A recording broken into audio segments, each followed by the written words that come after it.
الحمد لله يا رب العالمين الحمد لله يا رب العالمين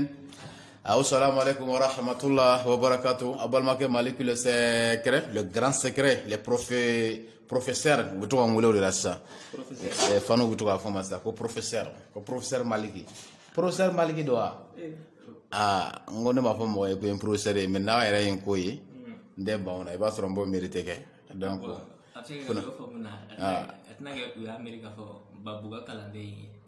professeur Baboua bon Babou ka kalande yenye parce que nga maître do Babou nyang côté celui les grands maîtres donc nga maître do na bi chapeau kayek ma chamana donc ndisika fo ko karambote parce que ils sont même mo munye ne ga fondara ka fon sonen be karsay karsa ne sonen bay il est là comme mener ne Babouta voilà donc celui les grands maîtres de magie voilà de magie nord farafna fambe fait donc nga me chapeau kay donc mo ba foma ko professeur donc diba parce que niya e wa fo professeur we na fa do de yena donc vous sera la foma professeur sinon ne mo fonyera man ko ni les secrets donc mo to les secrets do professeur do donc à bêta et tchéni je suis le secret les grands secrets les professeurs les guérisseurs donc myo bede donc nala suna machallah parce que ka kibaro ya niya dinema mais c'est la solution dima ka soro ma frère dima folo ala o kene naka de me frère dima ka ke solution naka de me solution dima inona ka soro ma frère dima folo yani ka klika kumana ika koye munye ala ben la donner amba fiye ni bikira tisika soso fene nala ga inshallah bena son fin do voilà au nema mbala barka dan nala ga inshallah donc le génie ini kayo be nyona bide daliba masata nen ko fe ani fanu ni bomono go ni ame nyona gongo ndurlate ki se une be duguma okora ka fo ibika boli duguma de donc o tanne ko fami fanu fene fo ka bangi baw fene fo lu nga janati ga donc sababu ye donc le génie o ko fe ni kayo karma nyona de ko kibaro membe bi la fiado samedi le 7 mai 2022 muso do dusu kam neno aga nyini ngale ba mule ako kale na chebe nyogonga ubiseka kalo woroke chenti salima cheno kuko indi ko imbi ga commencer ga le toro yere de ale che nyini nga che pre taxi misoro ga fale pour no souci de balika ku yal mas est-ce que c'est possible souci ga mo balik kalo worete si muso ma wali segere ba sitara la ga meso ma amadi jote korora nga te fama ko dugu blade o koro ka foko kuma yisi ga fo be sika kara kala ka mumbe na be 6 mois ke atesa musoma ko est-ce que c'est possible ka foko be sika kewa che ba musoka kene a kofela ka maga a fambe ka maga timia ba golola a fleli kadi a fambe kadi timia ba ka donc iba nyin tuumna a bebete e ka daga sunogoni oye a woro be daele a dachogo bi duguya nege mayoro bi bo keneka kalo woro eno muso be daka wuli foyi ti jingi e kono ko elmo be se kewa agla kuma ila ni ode ko o be se kewa donc c'est possible abe se ke c'est bien possible abe se ke mais abe se ke ni che kuma mun fo che kam fo o de ti se ke akunye sinon c'est bien possible que ka fa be se ke ka fo dron susu nana o ya to yi débarrasser ka bo muso ra fo 6 mois bon o be se ke mais c'est rare o ka dogo susi mu mena mogoma chema ko kalworo kat sika at sika musuko yere ke fiew o mancha hala gara shen dengleni ndode ye anoke kalo damado konana ka kalo chama mbla nyonte ka sabuka donc susi we donc kuma la surunya ama a détail dama ba famia nala sona ba shala teta mo ni ngable mun ko fe donc o be sika che soro ni kumba damado de ye amno explication di akun folo che do bi iba soro ale amangena de c'est-à-dire a banana mundo avec a dogo musora parce que do be olu fene janjan ko fela nyumani be ko fa ko nene de a do dumbe ni chuno ye wa bana de ikoni foni furakel kera wulisa hal furakel kera be se ko kari donc iba soro nyona bana o balala ka chuma de walma ba fare ko la bana yere don na chuma ka soro jena stra o fanete nga ko ni gara bana e mun na chu mu e cha ta ka bo ama donc aba fe ka ko indugo musora fo kalo woro donc kalo woro konna na iba ka fa ne forger kara bu kar nyona kuma kelenu na ci abe balaka lamne donc abara por ke ni muso yi donc fo kalo woro were ci ata lamne bli ola pour que kaseka muso to kunvana aba fo muso yi ko susu de be parce que ne muso a don ci ara ka fo karsa aka ko tiɲɛna dɛ c'est-à-dire a bɔra cɛya la pewu bonya mun kun kan ka da i kan a t'o da i kan bilen donc sutura mun kun kan ka da i kan n'ala ma farika o tɛ da i kan bilen considération mun kun bɛ i yɔrɔ o tɛna da i kan bilen c'est-à-dire i kun bɛ cogo min na a bolo n'a sɔrɔ 100 don a bɛ se ka bunu 90 bɛɛ bɛ se ka bunu ka bɔ a la k'a tɔ to dɔn ta ye donc cɛ kɛkuma a b'o dɔn déjà k'a fɔ k'a bɛna kɛ ten de o la a b'a fɔ muso ye k'a fɔ degun de don mun ni susu ye sinon foyi tɛ na quoi c'est-à-dire a bɛ fɛ ka ko in dogo a muso la donc o bɛ se ka kɛ kun ye mun ye bana ye mun ye cunen bɛ cɛ ka kursi kɔnɔ nka a tɛ fɛ ka muso ladɔnniya ko in na a bɛ fɛ k'i den ka ko in ɲɛɲini donc sutura kɔnɔna na o la an b'a fɔ muso ye mun fɔra a ye a k'o minɛ a ka baara kɛ ni o ye n'a kɛra o ye fo cɛ k'a ka sababu sɔrɔ wagati min na sinon o bɛ se ka kɛ kun ye mun bɛ 6 mois kɛ k'a sɔrɔ muso ani cɛ bɛ ɲɔgɔn kan foyi tɛ muso in na foyi tɛ cɛ yɛrɛ la muso caman tigi tɛ nka 6 mois a tɛ ka se donc muso ma o bɛ se ka kɛ kun dɔ yara donc kun dɔ fana bɛ yen o tɛ se ka k'o ye dɛ kun dɔ bɛ yen i b'a sɔrɔ dɔ bɛ yen ale ka mɔriw u y'a fɔ a ye dɛ k'a fɔ daga dɔ kɔni dilanna i ye nin daga in i y'a faamuya nin ye sanu daga de ye dɛ walima jaman daga o n'a ɲɔgɔnna wari dagaw yarɔ o b'an ka mɔriw bolo ka caya donc u b'a dilan cɛw ye bon daga in ko tana de don dɛ i tɛ muso ko yɛrɛ de kɛ jɛnɛya tɛ dɛ c'est-à-dire fɛn min ye rapport yɛrɛ ye i t'o kɛ fo kalo 6 donc ayiwa bɛɛ to bɛ wariko in na nin waati in na jamana gɛlɛyalen don jamana yɛrɛ bɛ kale kan nin waati in na dɛ donc ale taara daga in ta pour que garijɛgɛ bɛ se ka n'a ma cogoya min na i n'a fɔ a b'a fɛ cogoya min na karamɔgɔ n'a kɛra kalo 6 kɔni ye o ka nɔgɔn kalo 6 kɔfɛ n bɛ kɛ miliyɔn caman tigi ye e ka kalo 6 dafa dɔrɔn n'o dafara i tɛna ye wa donc a muso a bɛ jan kɔ dɛ kalo 6 parce que o ka kusa ni san 60 fantanya ye a b'a jate de ni si b'ale la kalo 6 ale tɛ ka musoko kɛ est ce que o man kusa ni san 60 i bɛ fantanya na ye wa donc a b'a préféré ka kalo 6 choisi n'o kɛra o y'a kɛlen kaliwa jate de ye sisan donc don o don daga in kɔni a n'o kari bɛ ɲɔgɔn na dɛ fo kalo 6 k'a sɔrɔ a tɛ kun fɔ muso ye cɛsow b'a dɔn o bolo muso tɛ don cɛso ninnu kɔnɔna na i b'a sɔrɔ dagaw bɛ yen donc su o su a b'i den k'i kora k'i da ka sunɔgɔ fo 6 mois donc o 6 mois in kɔnɔna na a tɛ se muso ma donc dɔw fana b'a ta kɛ ni o fura siraw de ye fo 6 mois a tɛ ka se muso ma mais a tɛ kun fɔ muso ye parce que cɛya gundow dɔ de don i y'a faamuya o ye kun dɔ ye kun wɛrɛ bɛ yen cɛ dɔw bɛ yen i b'a sɔrɔ sitanaw bɛ olu maga ɲɔgɔn ɲɛ dɛ jɛnɛmuso ɲumanninw bɛ yen nɔ minnu sitanaw de don dɛ olu fana a cɛla u bɛ musow kɔ cogo min na a bogotigi falenw fana bɛ yen tɛ walima a musokɔrɔbaw walima a bawolo jatew olu fana u bɛ tugu cɛ kɔ dɛ u bɛ tugu cɛ kɔ u bɛ tugu i kɔ bon i bɛ sugu rapport la kuma bɛɛ i yɛrɛ dɔnbagaw i malomaɲɔgɔnw i ba terimusow o n'a ɲɔgɔnnaw donc minnu bɛ yen ne n'o tɛ se ka kuma yɛrɛ fiyewu i bɛ sugu ka rapport kɛ n'olu ye i bɛ sugu ka muso dɔ sen kɔrɔta n'a fɔra e bamuso terimuso dɔ bɛ to ka na e fɛ yen bonyaba bɛ e n'o cɛ o yɛrɛ kɛmɛ k'a da don aw ka ko la aw ka kow dilanni na kuma bɛɛ e bɛ sugu o sen fila de kɔrɔtalen bɛ e bolo f'a bɛ kulomisɛnnin kɛ voilà donc o ye maloyakoba ye i yɛrɛ ma donc o malomaɲɔgɔnya sugu ninnu très généralement ka caya i b'a sɔrɔ sitana siraw de don ala ka dɔn ni sitanaw cɛ o fana tugulen bɛ o cɛlaka dɔw de kɔ u bɛna cɛ ninnu ma wagati ani wagati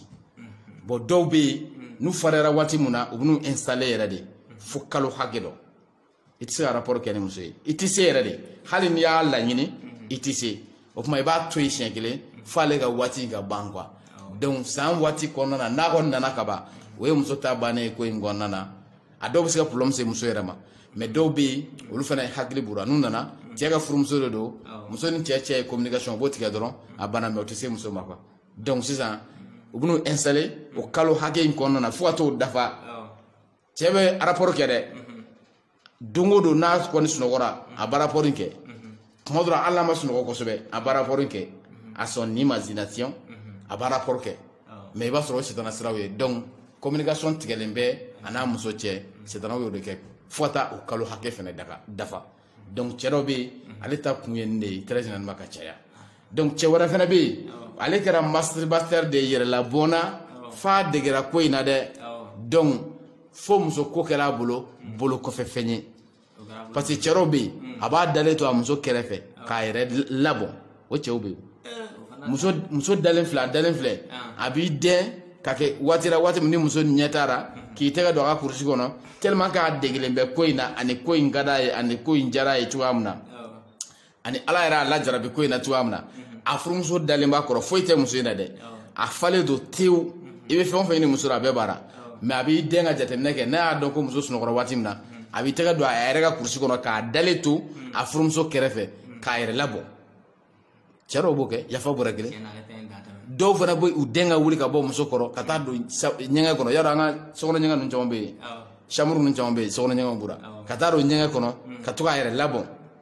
ka sɔrɔ k'a kɛ i n'a fɔ a bɛ ka sɔrɔ k'a a yɛrɛ kɛ seliji taba ye walima ka kɛ i n'a fɔ a taara sugunɛ kɛ ka sɔrɔ ka n'i da muso kɛrɛfɛ tuguni donc cɛ mun bɛ yen n'ala ale lajarabi ni ɲɔgɔnna yɛrɛla bɔn na tan f'a b'a kɛ a muso dalen walima a bɛ den ka wuli muso kɔrɔ ka taa kɛ bon wagati jumɛn na o mɔgɔ bɛna se muso ko ma a n'a muso cɛ voilà donc hali n'a fɔra san kelen parce que an ka kɛ sa ale bɛ nin kɛ chaque 2 jours muso nege t'ale la bilen donc chaque 2 jours e bɛ t'i yɛrɛ labɔn ɲɛgɛn kɔnɔnaw na yafa bɔrɛ kelen chaque 2 jours e bɛ lafiya ɲini ka di yɛrɛ ma i dalen muso kɛrɛfɛ bon muso yɛrɛ nege bɛna e minɛ wagati jumɛn k'e b'a dilan ɲini ni o muso in ye fo ni waati min na n'a commencera ka wajibiw lamɛn ni muso hakɛ mun bɛ musow ye o ɲɔgɔnna bɛ cɛw ye hakɛ mun bɛ cɛw ye n'i ye dilan tigɛ i muso la k'a sɔrɔ foyi tira i bɛ don jarimɛ kɔnɔ i b'a kɛ tan volcan ka karamɔgɔw kɛlen ka u bɛ fɛn minnu fɔ quoi pour que ka mɔgɔw lasiran o fɛn ninnu n'a sera o wajibiw ninnu ma wagati min na k'a y'o lamɛn donc a bɛ siran takurunba ninnu ɲɛ quoi jarimɛ takurunba ninnu voilà a bɛ sɔrɔ olu ɲɛ donc o waati a b'a essayer ka gɛrɛ muso la i b'a faamuya ka dilan di donc n'a a hakili tɛmɛn'o kan waati min na fo ɲɔgɔnna 6 mois wɛrɛ donc a tɛna gɛrɛ muso la bilen parce que olu ye masturbateur dɔw ye minnu n b'a kɛ ka u ni muso yɛrɛ parce que masturbation filɛ nin ye yɛrɛlabɔn filɛ nin ye belebeleba 2 de don mun b'a kɛ k'a sɔrɔ a ni muso tɛ ɲɔgɔn kan ani mun b'a kɛ k'a sɔrɔ a ni muso bɛ ɲɔgɔn kan bon mun ta ka jugu mun b'a kɛ k'a sɔrɔ a n'a muso bɛ ɲɔgɔn kan o de ta ka jugu ka tɛmɛ bɛɛ ta kan voilà o ta a laban na a bɛ muso in labila de walima muso in sen bɔ cɛkura pewu parce que muso in bɛ bɔ a cerveau kɔnɔna na pewu yɛrɛ de donc kalo wɔɔrɔ ko kuma tɛ fɔra yɛrɛ hali san bɛ se ka kɛ donc nin ye kun ye mun bɛ se k'a lase cɛ ma o ye kun dɔ ye yɛrɛlabɔn k'a sɔrɔ i b'i muso b'i fɛ yen k'i ni muso yɛrɛ to ɲɔgɔn kan yafa bɔrɛ kelen donc sisan o kɔfɛ susiw b'a kɛ i n'a fɔ cɛ ye mun kɛ ko kun ye wala cɛ mɔgɔ dɔ bɛ yen n'a chargera muso ko tɛ dɛ a ka ko bɛɛ bɛ jɔ fɔlɔ donc problème dɔ b'a ni dɔ cɛ o ko n'i ma se k'a ɲɛnabɔ n'ala sɔnna ma n bɛ kalo 2 3 de d'i ma n'i kɔni ma se ka ko in ɲɛnabɔ i bɛ taa bo kɛ palan na ala k'an kisi u b'a fɔ tan i bɛ taa bo kɛ palan na an b'i bila dibi la walima an b'i bila wo la donc a dun b'a dɔn fanga mun b'o la ani se mun b'o ye ani relation mun b'o la o ni procureur ka di cogo min na surtout ni procureur ko tile ninnu na donc a b'a dɔn k'a fɔ a kɛra cogo cogo n'ale kɔni ma se ka ko in résoudre palanko kuma mun fɔra ye o de b'ule fiyewu donc o dun man d'a ye bon ko in de solution t'ale bolo o la ni bɛ commencer ka dekun ko in na sisan n'o kɛra fɛn o fɛn n'a bɛ mɔgɔ bɛ diya sɔrɔ a la a bɛɛ bɛ ni concerné de donc ni dekunna ka ban olu bɛɛ bɛ se ka perturber o la sexe mun ye cɛya ye ani musoko in o bɛ taa ka bɔ a ma parce que o bɛ bɔ kunkolo de kɔnɔna na kunkolo yɛrɛ jenininen don o doyɔrɔ tɛ yen donc o bɛ se ka kalo caman ta k'a sɔrɔ musoko nege t'a minɛ k'a sɔrɔ foyi t'a la fɛnɛ mais o ye chargé a chargélen don a hakili la donc kasɔrɔ donko tɛ o n'a ɲɔgɔnna ko dɔ bɛ yen ko dɔ kɔni ɲagaminen don a bolo e taara mɔgɔ ka dugukolo feere k'a wari k'i kun o tɛ ko parce que ko e ye dugukolotigi ye walima e ye géométre de ye walima o n'a ɲɔgɔnna nasiraw i kun sigi mɔgɔw kunna k'u ka nafolo dun donc ala y'a kɛ ko in a ma marché miliyɔnw dun kun don mun taara ka bɔ i tɛgɛ kɔnɔ a tigiw dun wulilen don dugukolo wɛrɛ t'e bolo ka di wari dun dunnen don i tɛ sunɔgɔ dɛ wala sunɔgɔ i tɛ sunɔgɔ donc nin ko ninnu n'a fɔra ko k'a hakili chargé ame misala de ta quoi ni na ñogona misala de be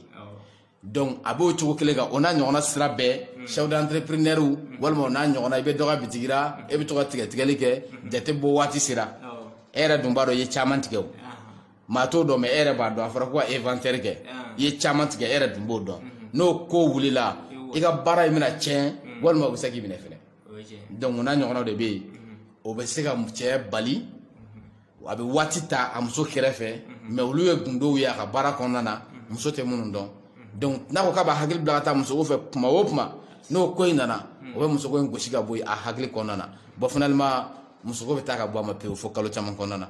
donc do mo to wati kelen do ta o be siga li kalo fla saba wal ma fo 6 mois ina fo je ya fo tuwa na donc o be siga ke tienera la mais abe kunte o ye a kun ka ca mbora ka kun munu fo sa nunu be siga la se tema très généralement donc ka ca donc le génie ouais c'est vrai ibe siga jumen daninga d'accord hagilla i kuma baguruba u befo essentiel u befora ambete me ameta nya fele segre donc do ga nyini ngale be ale be faga doni yalma mo sebe ani mo nyuma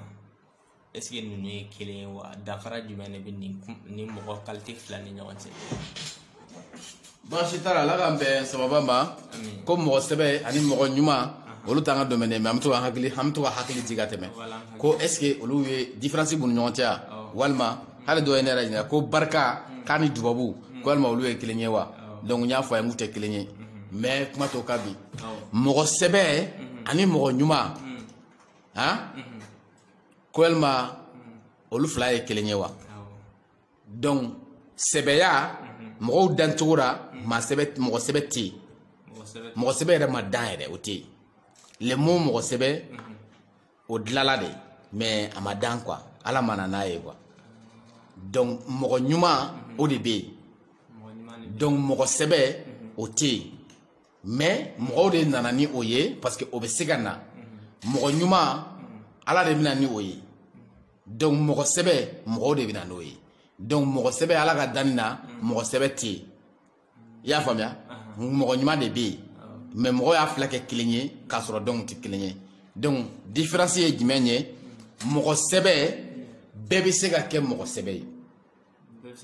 wala bebe sega ke mo sebe ibe mamun jate ma jugu yere e ba jate ni oye mais iba soro aka na bora e kerefe koroba ni doche nafa soro sra do kama abe mo sebe ya de dira o tigida est-ce qu'il y a famia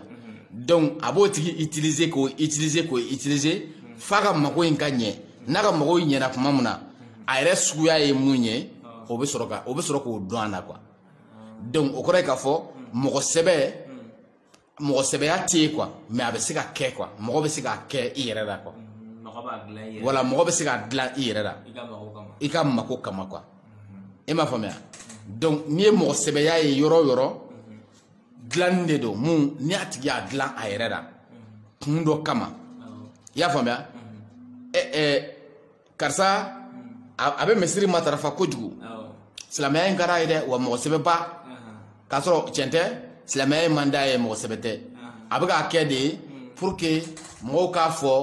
k'a bɛ seli walima a bɛ k'a kɛ de pour que ani waritigi dɔ k'a la kɔlɔsi misiri kɔnɔ o k'a denmuso proposer a ye walima a bɛ k'a kɛ de a ka relation dɔ sɔrɔ misiri kɔnɔna in na mun b'a a lataaɲɛ mais a yɛrɛ b'a dɔn tiɲɛna k'ale man ɲi donc a bɛ ten de a b'a dɔn o fond k'ale man ɲi mais a bɛ ka profiter silamɛw la quoi mais n'i ye silamɛw ɲininka hali ni kuranna d'u ma u b'a fɔ k'a ka ɲi donc n bɛ fɛ k'a fɔ dɔrɔn n'i taara n'a ye côté fɛn o fɛn na côté familial la an ka du kɔnɔna na mɔgɔ sɛbɛya bɛ mun na a tigi b'a dilan a yɛrɛ la kun dɔ de kama personnellement a yɛrɛ kɔnɔ hali ni mɔgɔw t'o dɔn a bɛ k'a kɛ o kun in de kama donc o fila différence bɛ kɛ jumɛn ye sisan mɔgɔ ɲuman o tigi ka ɲi de parce que ala yɛrɛ de y'a ɲɛ naturellement ni n'ale jɛra a ka ɲi ni n'ale ma jɛ a ka ɲi n'a y'a ka minɛnw ta ka taa yɔrɔ o yɔrɔ mɔgɔ ɲuman de don n'a y'a ka minɛnw segin ka na yɔrɔ o yɔrɔ a ka ɲi donc ale tɛ falen parce que ale tɛ sɔn ka kojugu kɛ nafa sɔrɔ sira foyi nɔfɛ a fɔra k'an ka bɛnbɛnbɛn dɔ tigɛ karisa nɔfɛ nin ko in na ko nin wari bɛna di an ma mɔgɔ ɲuman tɛ don a ra quoi hali ni wari in ka ca parce que ale yɛrɛ dancogo ɲɛni de t'a permettre ka o ko in kɛ mais mɔgɔ jugu i b'a sɔrɔ mɔgɔ ɲuman de don mɔgɔw bolo dɛ mɔgɔ sɛbɛ de don mɔgɔw bolo plutôt mɔgɔ sɛbɛ de don mɔgɔw bolo mais n'o ɲɔgɔnna kow nana a bɛ don a la nafa in kama quoi cela veut dire ale tɛ mɔgɔ ɲuman ye quoi a dilanlen tɛ ni ɲumanya ye mais a ye ɲumanya de dilan a yɛrɛ la donc ni kojugu nana mais a nafa filɛ a bɛ sɔn ka a kɛ parce que ale yɛrɛ man ɲi donc mɔgɔ ɲuman i y'a kɛ cogo cogo i y'a bila cogo cogo i b'a sɔrɔ ale ka ɲumanya i b'a sɔrɔ a ka ɲumanya in na quoi donc kojugu ni a nana dɔrɔn hali ni miliyari b'a nɔfɛ ale yɛrɛ dancogo t'a permettre ka don o complicité in na parce que ale de ka ɲi i y'a faamuya donc o de kama i bɛ taa famille kɔnɔna na i bɛ taa sinamuso fila sɔrɔ yen kelen bɛ yen a ka ɲi ala yɛrɛ de y'a ɲɛ quoi voilà ala y'a ɲɛ quoi mais kelen bɛ yen a b'a fɔ k'a b'a yɛrɛ ɲɛ de bon kuma caman na dukɔnɔmɔgɔw bɛ girin o de kan parce que a bɛ ɲɛni ɲɛda yira mɔgɔw la awɔ a b'o fini bila a yɛrɛ kan awɔ Madu ni cɛ yɛrɛ na kuma sera waati min na papu ne tun ye wari d'aw ma n ka taa si san denmisɛnninw ye i taara san o ye ka nin b'a kɛ ni si ye dɛ yarɔ ni si man ɲi kosɛbɛ n ye wari d'aw ma de pour que aw bɛɛ ka tila ni ɲɔgɔn cɛ a nɛn ka di a bɛ na ni ɲumanya kumaw ye waati la waati min ko responsabilité bɛ mɔgɔ min bolo du kɔnɔ n'o tigi bɛ du kɔnɔ waati min na ou bien n'o nakuma sera a bɛ ɲumanyakanw fɔ a bɛ na ni ɲumanya kow ye pour que dukɔnɔmɔɔw ni du responsabilité k'a dɔn k'a fɔ k'ale de ka ɲi parce que a bɛ ɲumanya kɛ denmisɛnninw ye a bɛ denmisɛnninw fɛ k'a sɔrɔ wala a ye ɲumanya in dilan a yɛrɛ la de mais a man ɲi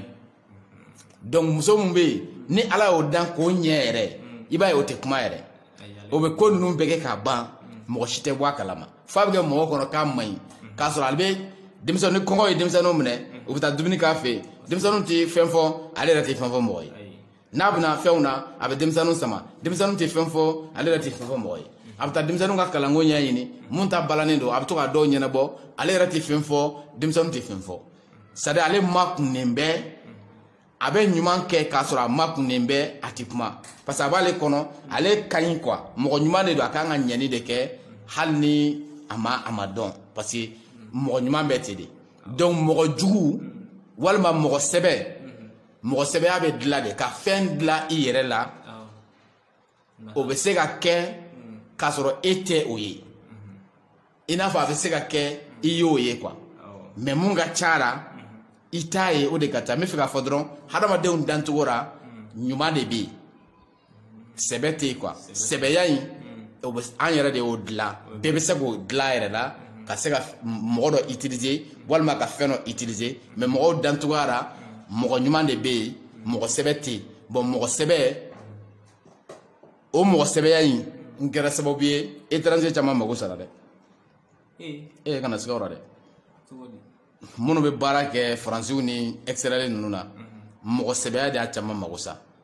n'o tɛ ni mɔgɔ ɲumanya tun bɛ yen u mago tun tɛ sa fɔlɔ mɔgɔ ɲumanya de tun bɛ yen o de kama bɛɛ girinna tunga in tali fɛ parce que i b'i to tunga na i ka so bɛ jɔ k'a ban i b'a fɛ cogo min na a bɛ kɛ ten i bɛ muso sɔrɔ i bɛ na i ka kɔɲɔ bɛ kɛ hɔrɔnya na bonya na e yɛrɛ b'a fɛ i ka ko in dilan cogo min na i halala i ka wari y'i ta de ye dɛ i b'a fɛ a ka kɛ cogo min na u b'a kɛ ten parce que i y'a di maa ɲumanw ma quoi u b'a kɛ ten foyi t'a jɛ donc fɔlɔ de a tun bɛ ten o de bɛ girin ka taa kɔfɛ n bɛ taa n ka jɛnatigɛ in dilan quoi bon sisan mɔgɔ sɛbɛya de nana ka fɛn dilan i yɛrɛ la i tɛ mun ye donc u ye u ka nafolow minɛ k'u ka nafolow tiɲɛ dɔw nana dɔw kirinna dɔw sara dɔw yɛrɛ taara u tɛ segin ka na bilen u tɛ se ka na bilen yɛrɛ parce que déception min y'u sɔrɔ k'u ka na yan bilen u dusu ma se ka minɛ fɔlɔ yɛrɛ voilà bon mɔgɔ sɛbɛya de y'o kɛ bon mɔgɔ sɛbɛya bɛ se ka dilan mɔgɔ bɛ se k'o dilan a yɛrɛ la ka tiɲɛniba de kɛ n'a ye fo mɔgɔ b'a fɔ ko mɔgɔ sɛbɛ don mais a tiɲɛnikɛla de don donc mɔgɔ sɛbɛya le mot mɔgɔ sɛbɛ o dannen t'a la fɛ yen quoi mɔgɔ ɲuman de bɛ yen mɔgɔ sɛbɛya ye anw yɛrɛ ka dilanlen de ye pour que ka se ka fɛn dɔ k'an servi ko dɔ la walima ka se ka ko dɔ utiliser ni o mot in ye mais k'a sɔrɔ a tɛ o de kama bamananw y'a fɔ ka kuma na an b'o fɔ ka kuma laban ko ni mɔgɔ taara yɔrɔ la ko ni ko sisan i jogo n'i taara yɔrɔ o yɔrɔ la k'i jogo b'i kɔnɔ fɔlɔ i yɛrɛ ye mun ye i sugu ye mun ye a b'i kɔnɔ quoi n'i tɛmɛna tile damadɔ kan a b'a fɔ n'i tɛna minɛ dɛ donc finalement a b'i sɔrɔ yen quoi ko n'i jogo bila ka taa yɔrɔ la n'a mɛnna a b'i sɔrɔ yen o de la bamananw b'a fɔ bamanankan na ko ni sigi mɛnna sontigi k'o bɛ dɔn o la sisan ni dunan nana i fɛ yen n'i b'a fɛ k'a dɔn dunankɛ in mɔgɔ suguya jumɛn de don e dun t'a dɔn a bɔra dugura ka na e fɛ yen n'i b'a fɛ k'o dɔn n bɛna sɛgɛrɛ fila de di sisan n bɛna sɛgɛrɛ fila di diɲɛ mɔgɔw ma minnu b'a lamɛn n'i b'a fɛ k'o dunankɛ in dɔn mɔgɔ suguya jumɛn don i b'a lajɛ teri minnu bɛna a nɔfɛ i b'olu lajɛ e b'o teri ninnu dɔn dugu in kɔnɔ ka kɔrɔ n'i y'a ye ani mɔgɔ minnu commencera ka kɛ teri ye daminɛ na i b'a to yen dɔɔni camancɛ la i b'a to yen dɔɔni ni kalo damadɔni tɛmɛna n'i y'a ye ani mun ye teri ye maa suguya minnu ye teri ye o mɔgɔ sugu don hali ni ye zonw y'a nɔfɛ i ka dunankɛ ye zon de don kana siga wɛrɛ yɛrɛ fiyɛ zon de don kana siga wɛrɛ fiyɛ kuma bɛɛ ani zon de bɛ kɛ ɲɔgɔn fɛ e yɛrɛ dabali bɛ ban a ka mɔgɔ sɛbɛya n'a ka jalamuguni ni fɛn ninnu cɛ ka ɲi ɲɛna zon don i kana siga wɛrɛ yɛrɛ wala a bɛ ten de donc n'i b'a fɛ ka jɛnɛya kɛ musow ka o dɔn muso min bɛ jɛnɛya kɛ k'a sɔrɔ e ma deli k'a y'i ɲɛ yɛrɛ la fiyewu n'i b'a fɛ k'o dɔn n b'o fana sɛgɛrɛ di i b'o dɔn ni delili de ye wala muso min bɛ yen ni delili ka nɔgɔ a ma k'a sɔrɔ a bɛ deli a bɛ sɔn ka cɛ deli k'a sɔrɔ hali a t'i dɔn wala hali a tɛ hésiter service cɛ wɛrɛ fan fɛ a ka nɔgɔ a ma quoi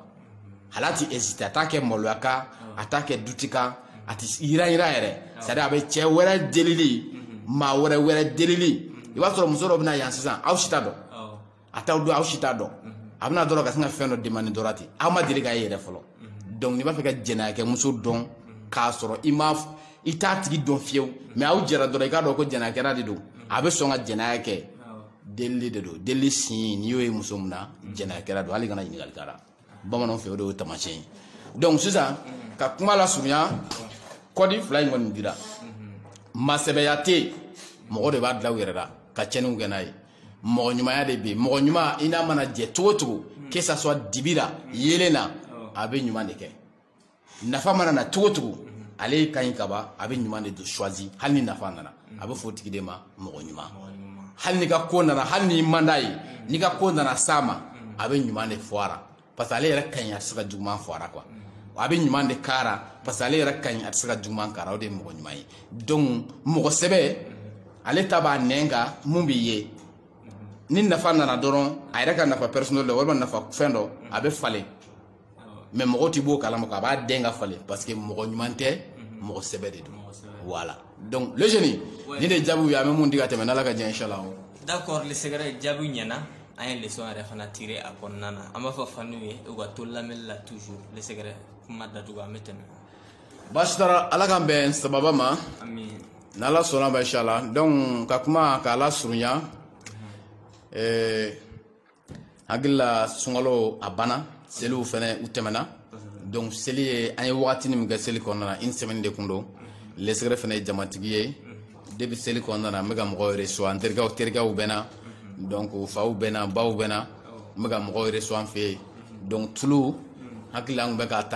k'a ta dibiw la fo ka taa se ɲimiw ma an kun b'o bɛɛ kan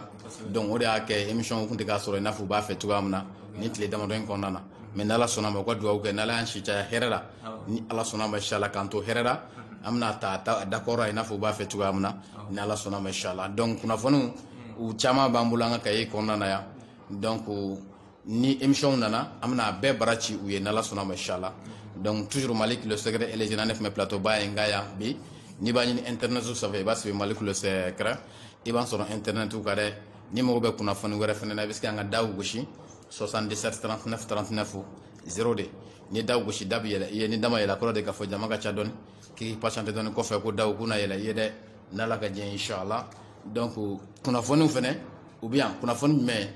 produit b'an bolo yan a kɔrɔ ye k'a fɔ furaw bɛ yan mun ye farafin yiriw yɛrɛ ye an y'o de f'i ye an b'an ka yiriw d'i ma an bɛ taamasiyɛn mun f'i ye yiri la k'a fɔ an bɛ alhamdulillahi rabbil alamin alhamdulillahi rabbil alamin assalamu alaikum wa rahmatullahi wa barakatuh abalmakɛ Malik le secret le grand secret le professeur u bɛ to ka n wele o de la sisan fanu bɛ to k'a fɔ ma sisan ko professeur Maliki professeur Maliki don wa n ko ne m'a fɔ mɔgɔ ye ko n professeur ye mais n'a yɛrɛ ye n ko ye n tɛ ban o la i b'a sɔrɔ n b'o mérite kɛ donc babu ka kalanden professeur Baboua bon Babou ka kalanden ye nye parce que nga maître do bawu nyangi côté ya celui les grands maîtres donc nga maître do nere bi chapeau kay ak machamana donc ndisi ka fo ko karambote parce que ils sont même mo munye ne ga fondara ka fon sonen be karsaye karsa ne sonen baye il est là comme menendra ne babuta voilà donc celui les grands maîtres de magie voilà de magie noire farafna fambe fait donc nga me chapeau kay donc mo be ga fo ma ko professeur donc diba parce que niya ya fo professeur we na fa do de yena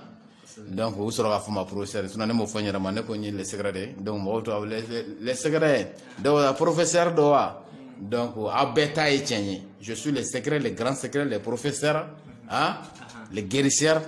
donc yo bede donc nala suna machallah parce que ka kibaro ya niya dinema mais c'est la solution dima ka sur ma frère dima folo ala o kene nakade me fura dima ka ke solution nakade me solution dima in non ka soro ma frère dima folo yani ka klika kuma na ika koye munye ala ben la donner amba fi ni be kira ti se ka so so fene nala ga je inshallah bena son